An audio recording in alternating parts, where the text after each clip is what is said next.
हम पढ़ेंगे जैसे कि मैंने डेफिनेशन में बताया था वैद्युत क्षेत्र की तीव्रता। तो वैद्युत क्षेत्र की तीव्रता बराबर होता है vector E equal to vector F बटा Q0। ये सूत्र होता है मूल सूत्र, vector E equal to vector F by vector Q0। ये हो जाएगा। यहाँ से आप इसको मात्रक भी लिख सकते हो या इसको ये भी लिख सकते हो E बराबर F बटा Q0। अब यहाँ से इसका आप मात्रक भी लिख सकते हो, तो मात्रक बल का मात्रक न्यूटन और आवेश का मात्रक कूलाम, तो मात्रक क्या हो जाएगा न्यूटन प्रति कूलाम। बीमा, इसका बीमा भी आप लिख सकते हैं, तो बीमा होगा आपका बल की बीमा क्या हो जाएगी ml t के पावर -2 बटा 18। बल की बीमा ml t के पावर -2 बटा 18। अब ध्यान दीजिए, तो इसकी बीमा क्या हो जाएगी m l, एक टी ऊपर जाएगा तो t के पावर -3a इनवर्स, ये इसकी बीमा हो गई ml t के पावर -3a इनवर्स। वैद्युत क्षेत्र में तीव्रता का यही सूत्र भी होता है और यही उसकी बीमा होती है। अगला एक हेडिंग है बिंदुवत आवेश के कारण विद्युत क्षेत्र की तीव्रता। तो हम एक पहले निकालना है, तो हम एक बना देते हैं एक डायग्राम।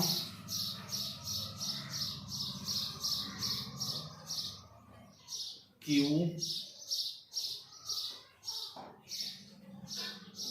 Q0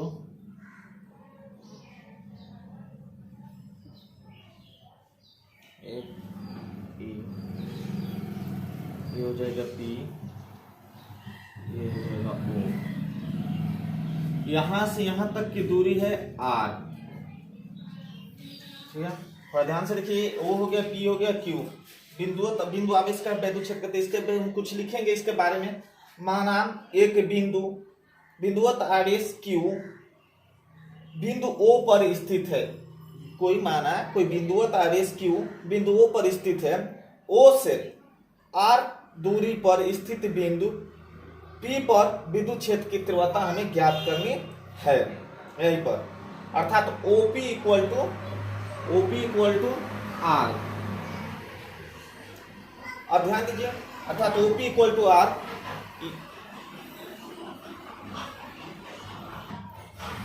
बिंदुवत आवेश का वैद्युत क्षेत्र का माना कोई बिंदु Q O पर स्थित है, जहां से वो कुछ R दूरी चलने पर उसे P बिंदु प्राप्त होती है, जहां OP की दूरी क्या है R है। और इसी OP पर हमें क्या निकालना है वैद्युत क्षेत्र की तीव्रता। P बिंदु पर हमें वैद्युत क्षेत्र की तीव्रता निकालना है। कूलाम का नियम आपको मालूम होगा। कूलाम का नियम क्या होता है, तो कूलाम का नियम आपको मालूम होगा, तो कूलाम का नियम क्या होता है F equal to 1/4 pi epsilon 0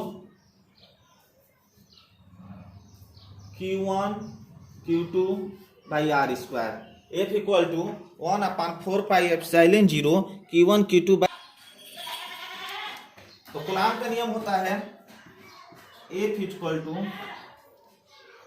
1/4 pi, sorry chart चल नहीं रही है, ये मार्कर 1/4 पाई एप्सिलॉन 0 के Q बाई R स्क्वायर या Q1 बाई R स्क्वायर, यही होता है। Q क्या कहता है, sorry Q1 Q2 by R square. F equal to 1/4 pi epsilon 0 के Q1 Q2 by R square. अब थोड़ा ध्यान दीजिए, अतः बिंदु P पर क्षेत्र की तीव्रता क्या हो जाएगा, अतः बिंदु P पर वैद्युत क्षेत्र की तीव्रता आपको आ जाएगा, यहीं से कर लेंगे क्षेत्र की तीव्रता।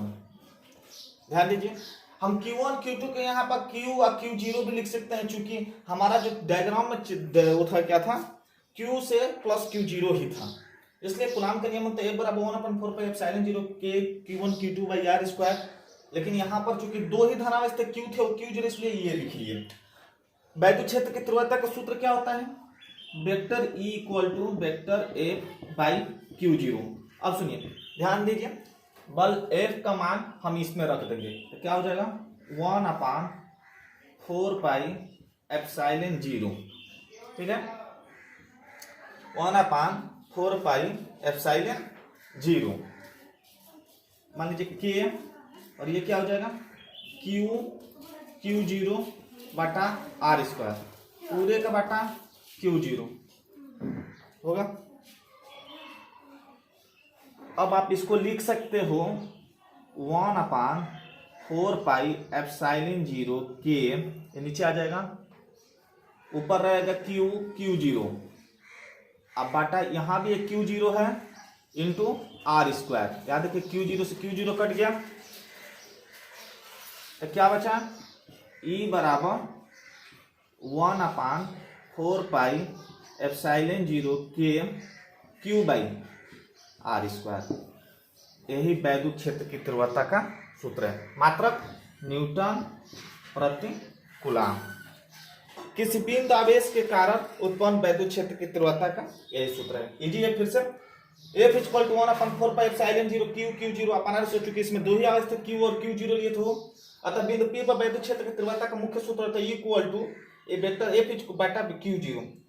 वेक्टर F का मान यानी बल का मान यहाँ पर हम कूलम के नियम के अनुसार रखते हैं 1/4πε0 Q0/R² बटा Q0। याद रखिए ये दोनों नीचे आ जाएंगे, 1/4πε0 K Q0 बटा Q0R², Q0 से Q0 कट गया, Q/R², यही बचेगा मात्रक न्यूटन प्रति कूलम।